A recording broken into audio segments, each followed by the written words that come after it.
welcome to the Deep Dive. So today we've got a pretty unusual stack of source material. We're pulling from the mindset of NBA legend Kobe Bryant, the tactics of mentalists like Darren Brown, and then all the way over to academic research on nonverbal communication. It's a fascinating synthesis, isn't it? We have quotes on the Mamba mentality, but also research on things like, proxemics and kinesics. And psychological studies on control versus real rapport. Right, and frameworks for what makes the relationship last. It's quite a mix. What's the common thread here? What do Kobe Bryant, a stage illusionist, and trying to have a successful first date, what do they all have in common? Well, it really comes down to the mastery of subtle moves and intentional influence. Okay, so that's our mission for this deep dive. We're going to unpack this to give you the tools to see the difference between a genuine connection, something built on a shared reality, and calculated control, the kind that's built on psychological misdirection. You need to understand the playbook to avoid being played. Whether that's on a basketball court or, in life. Exactly. We're looking at how that disciplined, intentional mastery, the kind that makes an elite athlete, can be used ethically. And then we're going to contrast that really sharply with manipulation, with psychological tricks. And we have to start with that code of personal power. Okay, let's start there. Let's begin with Kobe Bryant's Mamba mentality. What's so critical to understand, and our sources really emphasize this, is that he created this. The Black Mamba was an alter ego he built around 2003, 2004. Right, when he was at a low point. A really difficult time in his career and personal life. So this wasn't just natural talent, it was an engineered mindset. It was an archetype, a system he designed for victory.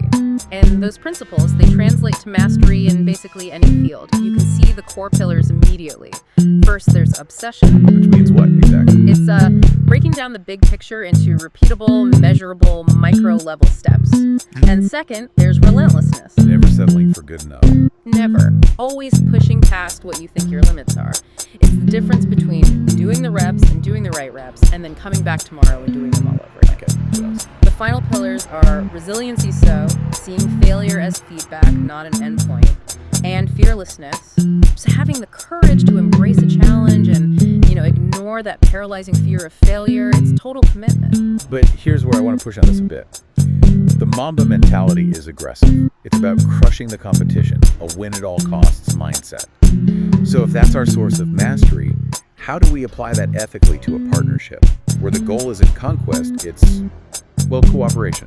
That is the right question. And the application isn't about using that mentality against your partner. It's about applying that same intentionality to the partnership. You shift from crushing the competition to mastering yourself and mastering the dynamic. Okay. Think about Kobe's signature move, the fadeaway jump shot. It's all quick pivots, fakes, kicking the leg out, all to create separation, to maximize space so you can be accurate. It's an aggressive move, but its goal is to buy space. So the Mamba mentality is the drive, and the fadeaway is the tactic for creating space. And that translates directly into social dynamics as the proxemic emotional fadeaway. So proxemics is just the study of how space and distance influence communication. Right. Imagine you're in a high intimacy moment, a shared laugh, a deep compliment, maybe a moment of vulnerability. If you immediately physically just recede a little, lean back, maybe, or even just lower your vocal intensity, you create what we call exit space. Can you give us an example, like on a first date? How does that actually work? Okay, so you're having a great conversation. You offer a genuine, heartfelt compliment, and it lands really well. Instead of leaning in to capitalize on that intimacy, Which is what most people would do. Exactly. Instead, you might just casually take a sip of water or lean back in your chair for a second. That tiny moment of pulling back stops the other person from feeling overwhelmed or, cornered by this sudden high expectation. It makes the next intimate move, whether that's them holding eye contact or continuing the conversation. It makes it feel like their choice, not a reaction to you. It leverages their autonomy. It leverages their autonomy to build genuine rapport. It's a kind of fluidity. It's a lot like Bruce Lee's philosophy, actually. He always encouraged creating your own flexible system, your own Jeet Kune Do, instead of being trapped in a fixed script. That idea of fluidity is key, because now we're moving into that subtle, almost invisible area of communication, body language. If you want mastery here, you have to master the eye game, the posture game, the space game. You do. Nonverbal cues are just critical for setting the tone, and if you're tuned in, you can tell right away if an interaction is flowing or if it feels stiff. You mentioned proxemics, the distance we keep. What about are the movements themselves? That's kinesics, the study of body movements. And posture is a huge signal. Leaning forward shows interest. Sitting back, especially with your hands behind your head, that often signals indifference, or maybe informality. Even where you put your elbows can tell a story. And then there's the eyes. Oculesics. The face and eyes are the main focus because psychologically that's where we think the other person is located. And our sources point out there are 7 universal facial expressions. Happiness, sadness, fear, the list, that cross every cultural boundary. So let's get practical. We're trying to build a genuine connection. Yeah. How do we spot the real signals and separate them from the tells of someone just putting on a performance? You have to look for signals that are almost impossible to fake consciously. The Duchenne smile is a classic example. A real smile, it engages the muscle around your eyes and gives you those little crinkles, crow's feet. A fake smile is often just the mouth. What's another one? Subtle mirroring. It's where you subconsciously start to match the other person's posture or their rhythm of speaking. It's a powerful sign that you're in sync, that you're in flow. And what's the one signal for full, undivided attention? We call it the belly button rule. If you orient your torso and your feet directly toward a person, it signals total presence. It makes them feel heard. If their body is aimed at the door or their feet are pointed away, that's a tell. They're distracted or maybe ready to leave. Okay, what are the biggest tells that someone is just running a script or that they're just not there with you? Look for micro expressions. They're these incredibly fast facial movements, like a 25th of a second, that betray a person's real feeling before they can mask it. Also, inconsistent behavior. If they're nodding like a bobblehead at everything you say, or laughing just a little too hard at things that aren't that funny. It's an automatic social response. It's an automatic social response, not genuine engagement. And if we want to apply that Jeet Kune Do fluidity ourselves, how do we make our own actions, like using humor or showing affection? How do we make them feel natural? Through non-telegraphing action. That's the principle. If you're going to tell a joke, it should feel seamless. The best humor on a date flows naturally from what's happening around you. If your body language stiffens up right before you deliver the punchline, I telegraphed it. You've telegraphed it. You've signaled that a performance is coming, and it just kills the connection. The action has to seem effortless. And this mastery of subtlety brings us right to that critical line in the sand. The difference between ethical influence and, outright manipulation. This boundary really defines the whole ethical question we're talking about. It does. So influence is neutral. It's a capacity. It's helping someone see why taking an action is in their best shared interest. Manipulation, on the other hand, is a covert, self-serving attempt to control people in a way that subverts their own free will. And the classic example in dating is love bombing. It uses the very signals we just talked about, but it turns the volume up to 11, way too fast. Exactly. Love bombing is designed to gain rapid control. It overwhelms someone with excessive affection, excessive attention, and it demands constant reciprocation, almost immediately. It's that super intense, super specific praise that comes way too early. And that intensity creates an unrealistic expectation, a dependency. Right.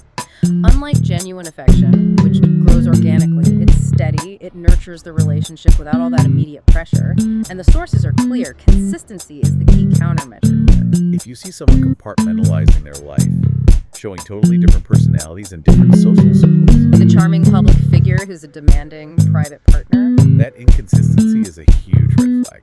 It points to a lack of a genuine self. Authentic people are consistent. Manipulators build facades for specific audiences. and we can look at this through the lens of mentalism. Illusionists like Darren Brown, they use psychological suggestion, memory tricks, all to create the illusion of mind reading. They are master influencers, but for entertainment. So how does their technique mirror what manipulators do? The core mechanism is misdirection, the art of controlling the audience's attention to hide the secret. In social terms, it's hiding the hidden agenda. Mentalists use expectation manipulation. They throw your attention toward a perceived exit, making you focus on the wrong details so the real influence stays invisible. Can you give us an example of that off the stage in a relationship? Sure. Think about a classic avoidance technique. Someone might bring up some huge, irrelevant drama or a problem from years ago, right when the conversation gets to a topic you want to avoid, like a commitment or a boundary. They're misdirecting. They're misdirecting your emotional energy away from the real point of leverage. And this is where we see the dark triad traits show up in the research narcissism, Machiavellianism. Narcissists often use tactics specifically to avoid commitment, and it's driven by their perception that they have lots of other attractive options. So that brings us to the ultimate question. If mastery is about intention, and manipulation is intentional control, how do we pivot and apply that mastery to build something resilient, something where both people feel safe? This is, I think, true relational craftsmanship. It all starts with the counter tactic to manipulation, which is active listening. Active listening creates that safe, non-judgmental space you need for a genuine connection. And the first principle is to operate with curiosity, not judgment. That's so hard to do. My first instinct, like most people's, is to jump in and solve the problem, offer the fix. And that instinct is almost always counterproductive to connection. Another key is validation. You can't be dismissive and say, that doesn't sound like a big deal, or you shouldn't feel that way. You have to acknowledge the emotion. It sounds like you're truly frustrated by that. It helps the other person feel like their reaction is rational. And you have to avoid making it about yourself, even when you can relate to yourself. Absolutely. You have to actively avoid deflection. Don't interrupt them just to say, oh, that reminds me of when I... That just steals the focus. And finally, patience. Don't rush the speaker. Even if you think you know where the story is going, let them own their narrative. Our sources also talk about systems for leveraging the natural differences between people. This can take so much drama out of daily decisions because we tend to argue when we apply the same template to everything. We do. Instead, you have to recognize and use those differences. So for example, if one partner is the analytical type and needs to research every detail, let them lead the information gathering for a trip. The other partner, maybe the more decisive one, can then make the final choice from that curated list. Both people are using their strengths. And there's also the structured approach of the 51-49 lead split. Right. This is a system where you designate specific domains where one person takes the clear lead. So one partner might be the 51% decision maker on finances, while the other is the 51% decision maker on household renovations. It just removes that constant friction over small stuff. And for building connection, the sources are clear. The best activities promote genuine communication. A cooking class, a board game cafe, a new shared hobby like pottery, places where that natural synchrony can just sort of happen. So whether you're mastering a jump shot or navigating a relationship, success really relies on a radical intentionality, constant practice. But the mastery of influence always has to be balanced by the goal of authentic connection. That means prioritizing mutual safety and autonomy over your own personal control. So what does this all mean for you, the listener? We've gone from the relentless pursuit of mastery to the subtleties of nonverbal synchrony and even the dark side of manipulation. The thing is, we often define ourselves by traits that served us really well when we were single, our independence, our personal routines. But when you commit to a shared space, the relationship itself starts to desire different things from you, sometimes counterintuitive things. And that's the final thought we want to leave you with. Start to view your relationship as a third entity, a separate living thing with its own needs that exist outside of your individual ones. So ask yourself today, what does our relationship need to thrive right now?